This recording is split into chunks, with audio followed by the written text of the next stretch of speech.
আসসালামু আলাইকুম ওরহমাতুল্লাহ।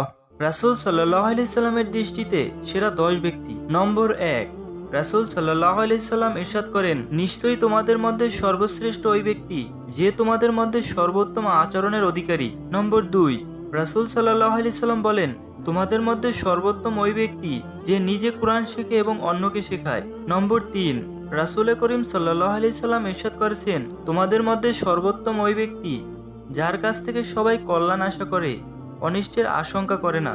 নম্বর 4, রাসূল সাল্লাল্লাহু আলাইহি সাল্লাম বলেন, তোমাদের মধ্যে সর্বশ্রেষ্ঠ ওই ব্যক্তি যে তার পরিবারের কাছে ভালো। নম্বর 5, প্রিয় নবী সাল্লাল্লাহু আলাইহি সাল্লাম হাদিসে বলেন, তোমাদের মধ্যে সর্বসেরা ব্যক্তি সে যে ঋণ পরিশোধের বেলায় ভালো।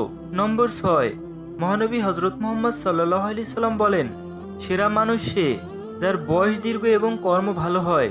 নম্বর 7, মহানবী হযরত মুহাম্মদ সাল্লাল্লাহু আলাইহি সাল্লাম বলেন, সর্বোত্তম মানুষ সে যে মানবতার জন্য অধিক কল্যাণকর ও উপকারী।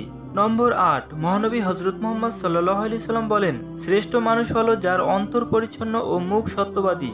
সাহাবীরা জিজ্ঞেস করেন, হে আল্লাহর রাসূল, সত্যবাদী মুখ বোঝা গেল, কিন্তু পরিচ্ছন্ন অন্তরের অধিকারীকে? রাসূল সাল্লাল্লাহু আলাইহি সাল্লাম ইরশাদ করেন, যে অন্তর স্বচ্ছ ও নির্মল, মুত্তাকি, যাতে কোনো পাপ নেই, বাড়াবাড়ি বা জুলুম নেই, খেয়ানত ও বিদ্বেষ নেই। নম্বর 9, রাসূল সাল্লাল্লাহু আলাইহি সাল্লাম ইরশাদ করেছেন, তোমাদের মধ্যে সর্বোত্তম ব্যক্তি সে যার চরিত্র সবচেয়ে বেশি সুন্দর। নম্বর 10, রাসূল সাল্লাল্লাহু আলাইহি সাল্লাম ইরশাদ করেছেন, আল্লাহর কাছে সর্বোত্তম সঙ্গী সে যে তার সঙ্গীর কাছে উত্তম, আর আল্লাহর কাছে সর্বোত্তম প্রতিবেশী সে যে তার প্রতিবেশীর কাছে উত্তম। আল্লাহ আমাদের সকলকে সেরা ব্যক্তি হবার তৌফিক দান করুন। আমিন।